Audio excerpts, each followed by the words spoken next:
9 հոգի ոստիկանական համազգեստներով եւ դիմակներով մտել են Երևանի Քեռու փողոցում գտնվող հյուրանոց ու թալանել այնտեղ գտնվող անձանց։ Նրանք մուտք են գործել հյուրանոցի տարբեր սենյակներ, զենքի սպառնալիքով, ոմանց էլ կապ կպելով հափշտակել են բջջային հեռախոսներ, գումար եւ դիմել փախուստի։ Ոստիկանությունը հայտնաբերել ու ձերբակալել է ավազակային խմբից 7-ի դեպքի վայրին հարակից տարածքում հայտնաբերվել են 4 բջջային հեռախոս, պնևմատիկ ատրճանակ, դիմակներ ու ձեռնոցներ։ Հանցանք կատարածները փախուստի ժամանակ դիտավորությամբ նետել են դիմակներ ու ձեռնոցները։ Վայրեջքով ճանապարհին ընկել են նաև մի քանի բջջային հեռախոսներն ու ատրճանակը։ Պարզվել է, որ ավազակությունը կատարած 9 տղամարդկանցից մեկը մայրաքաղաքի Ֆրիկի փողոցի բնակիչ է, 41 տարեկան, իսկ մյուսները օտարերկրացիներ։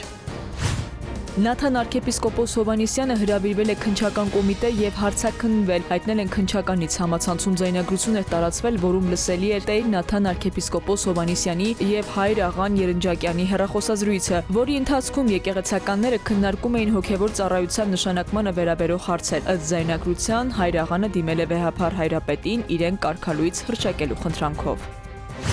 Փաստաբանների իրավունքների պաշտպանության հանձնաժողովը քննարկել է փաստաբան Ալեքսանդր Կոչուբաևի նկատմամբ իրականացվող քրեական հետապնդման եւ կալանավորման հարցը։ Հանձնաժողովը խիստ մտահոգիչ է համարում հրապարակային աղբյուրներում մարկա տվյալները փաստաբան Կոչուբաևին վարույթն իրականացնող մարմնի հարկադրաբար ներկայացնելու գործողության ընթացքում կիրառված անհամաչափ ուժի վերաբերյալ։ Հանձնաժողովը հիշեցնում է փաստաբանի հեղինակությունը չվնասելու հարցում առանձնակի հոգատարությունն անհրաժեշտ պայման է անձանց իրավունքների պաշտպանվածության պատշաճ միջավայրն ապահովելու համար։ Եվրոպական դատարանի կայուն դիրքորոշման համաձայն վիրավորանքի կամ քննադատության համար ազատությունից զրկումը անթույլատրելի է։ Նման ներգործությունը համարվում է անհամաչափ եւ ոչ անհրաժեշտ միջոց։